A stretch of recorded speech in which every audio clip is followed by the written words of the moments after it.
Assalamualaikum warahmatullahi wabarakatuh. Allahumma sholli ala Sayyidina Muhammad wa ala ali Sayyidina Muhammad. Pemirsa yang dirahmati Allah, marilah kita simak ceramah dari Buya Arozi Hashim dengan tema Syafaat Nabi Muhammad dibagi menjadi dua. Sebelumnya marilah kita perbanyak sholawat minimal 1000 kali sehari, agar hidup kita penuh barokah dan mendapatkan syafaat kelak. Jangan lupa berikan dukungan kepada channel kami dengan memberikan super thanks seikhlasnya. Semoga menjadi amal jariah bagi Anda. Selamat menyaksikan. Saya membaca sebuah hadis yang diriwayatkan oleh Imam At-Tirmidzi. Yang saya baca ini hadis hasan. Belum tentu bisa menjadi kata buktilah mereka yang hadis salaf. Di dalam hadis tersebut disebutkan bahwa nanti yang masuk surga itu kurang lebih ada 120 sop. 80 sopnya adalah umat Nabi Muhammad SAW. Saya mau nanti dijelaskan oleh dia bahwa saat ini begitu banyak golongan-golongan yang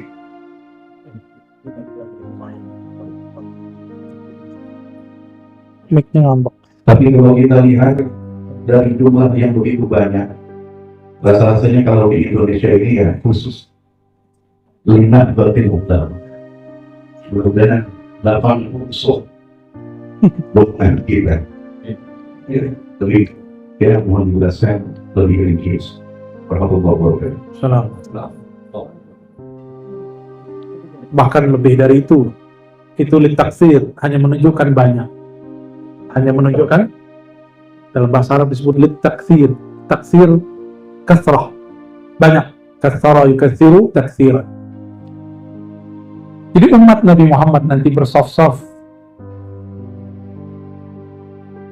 dan saf terdepan itu adalah umatnya Nabi Muhammad SAW yang masuk surga. Dari awal Nabi Muhammad sampai kiamat nanti. Ya dikit ya tuh. Cuma kemudian diperbanyak dengan syafaat. Syafaat Nabi itu ada banyak macam.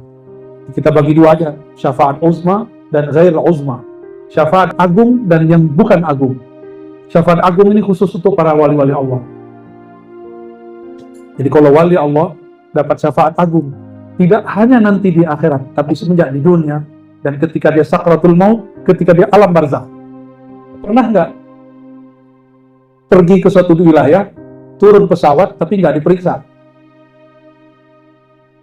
Nggak pernah ya? Ya, selalu.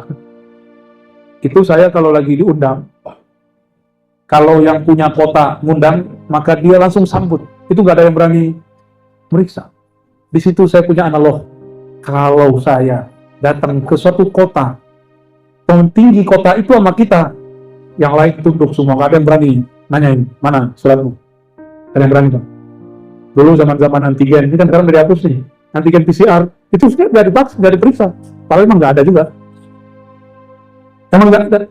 Dia bilang udah berangkat aja, berangkat. Cuma sekali dua kali ya yang nggak ada. Selebihnya ada terus di Peduli Lindungi ya. Kok bisa? Karena dia memandang yang di samping saya. Itu yang disebut syafaat. Kalau antum nanti transit di padang mahsyar, di sampingnya Rasulullah, berani nggak malaikat nanya? Bisa dipecat dia dari malaikat.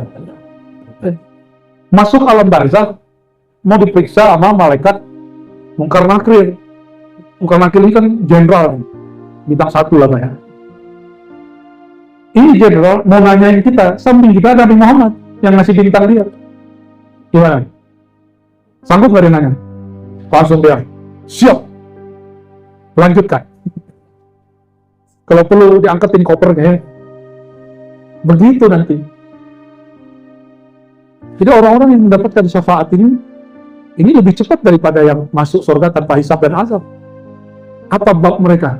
Dalam hadis Abu Dawud dan Ahmad dikatakan, ketika nanti di padang mahsyar tiba-tiba ada yang secepat kilat terbang di atas semua manusia.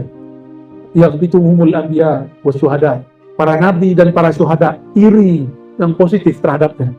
Lalu dikatakan, siapakah mereka ya Allah? Kalau Allah menjawab, al-mutahabbuna bi ruhillah. Mereka yang saling mencintai dalam ruhullah. Jadi cinta itu ada tingkatnya, ada cinta nafsiyah, kedirian. Nenek ibu-ibu ini cinta pasangan masih karena nafsiyah, bapak-bapak ini cinta istri masih karena nafsiyah, ego diri, itu nggak akan berlanjut sampai di sana. Mungkin di sorga pun nyarinya lama, kalau masuk sorga.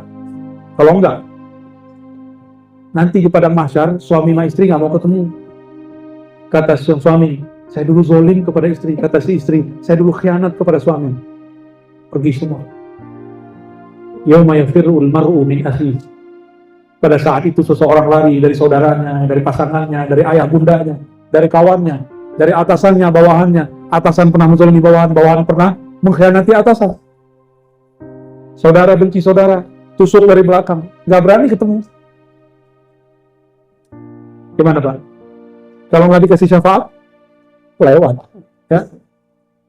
Kalau umroh, kalau keluar kota, keluar negeri, pernah ditahan di imigrasi nggak? Ada. Kawan saya ditahan di imigrasi, itu pengen buang air kecil di celana, dia cerita, saya nggak ngeliat. Bukan waktu sama saya. Padahal dia ustadz, disuruh duduk doang. Itu ketakutan, bayangin coba. Gimana antum masuk ke alam transit, di alam barzakh, dipotopi, memakan mungkar nakir, berani nggak tuh? Maka kita butuh syafaat. Itu sebabnya sholat kita kayaknya nggak ada sholat antum yang bisa buat bikin syafaat. Coba sholat yang tadi benar-benar khusyuk, cuma angkat tangan. Ada nggak?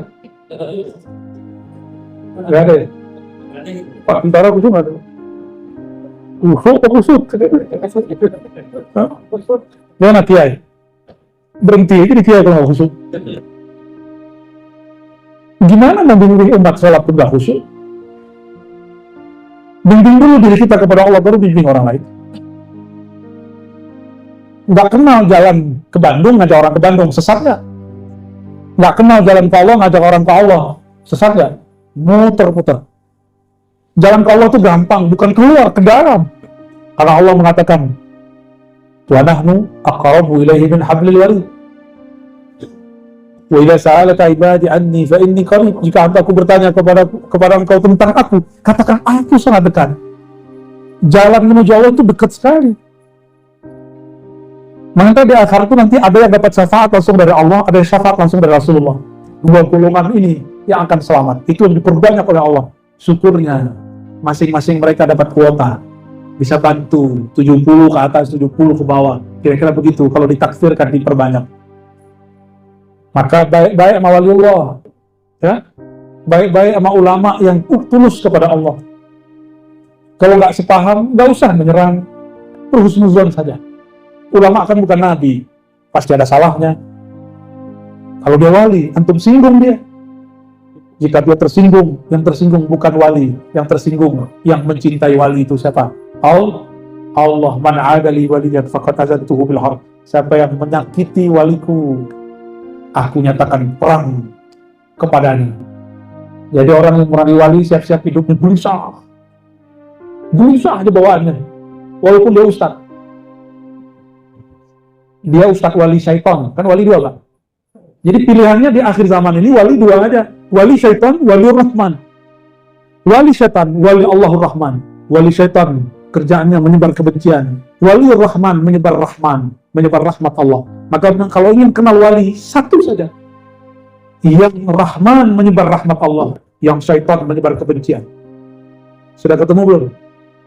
Sudah ketemu belum? Sudah kebayang? Jadi wali syaitan, wali Rahman itu bukan masalah pro partai mana, anti penguasa atau pro penguasa. Saya yakin orang yang pro penguasa ada yang wali, orang yang anti penguasa ada yang wali. Saya yakin. Ada wali di kelompok ini. Tapi wali kalau anti penguasa, dia tetap mendoakan penguasa. Gitu bedanya. Tapi yang belum jadi wali, apa-apa dengan laknat aja. Dan saya bukan orang politik, saya nggak tertarik dengan dunia politik. Tapi jika ada kesempatan saya menyampaikan pesan-pesan Allah dan Rasulnya, saya akan sampaikan kepada mereka. Tidak hanya kepada penguasa, juga termasuk kepada sesama pendakwah dan ulama. Insya